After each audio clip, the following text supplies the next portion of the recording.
Hi, this is Tony and welcome to Views from the Man Cave. And this today is my very first bike review. It's a very quick review of the new 2016 Triumph Street Twin. I had it for a short test ride, so I thought I'd give you a quick look around the bike.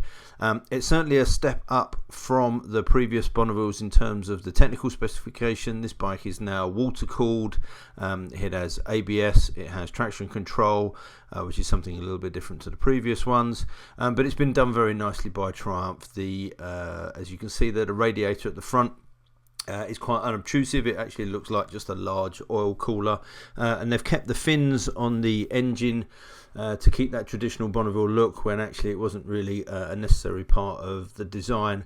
Gone are the fake carburetors, just covered with brushed aluminium injector covers. In hindsight, well, for me, looking at those, I think they probably should have been black, but that's something that you can change once you get the bike in your hands. This bike is the stock bike. It has the stock exhaust. There is a catalytic converter hidden in those down tubes, so it keeps it all very nice and trim. The display is very clear. No rev counter here, but there's a series of options there. So you've got trip, two types of the trip. You've got your current MPG, your miles to empty. There's a fuel gauge and a gear selector light as well as a neutral light on the side. So very nice and clear. Let's have a sound of it starting up.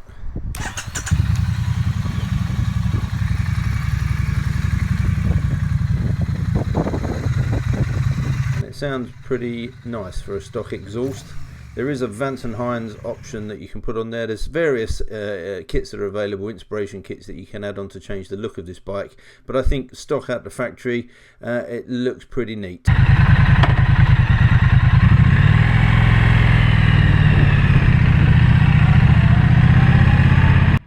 So what's it like to ride? Well, Triumph claim a dry weight of 198 kilos, but it doesn't feel like that. It feels like a nice light bike actually. It carries its weight very low, so slow speed manoeuvring around town is very good. It's also added to that got a very low seat height of 750mm, which in old money is just under 2.5 feet, around about 29 inches.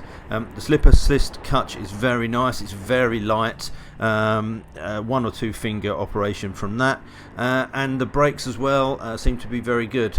It's only a single disc up front, a 310mm disc, but it pulls up very nicely.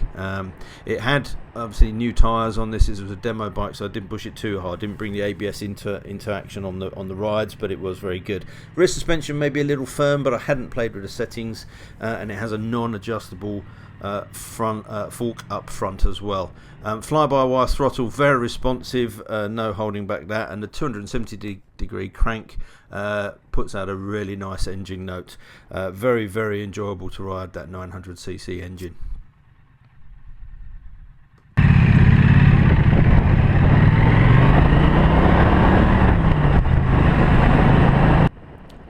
There's been a lot of talk about the power output being down on this bike, but that really is only the peak power output. The power delivery from lower down in the rev range is the figures have been given are 25% higher. It certainly feels like a more sprightly bike than the old Bonneville, and there's no shortage of power there. Okay, if you're used to riding a super fast sports bike, it's going to feel sluggish. For the type of bike it is, it picks up very nicely, and it sounds great as well. It's just a very nice bike to ride. I'd also like to say a quick thank you to Bill from Onga Motorcycles in Dunmo for arranging the test ride. If you like the review, please click subscribe. There will be some more on-bike footage coming up, as well as some new gear reviews coming through very shortly. So until next time, thanks for watching. See you soon. Bye.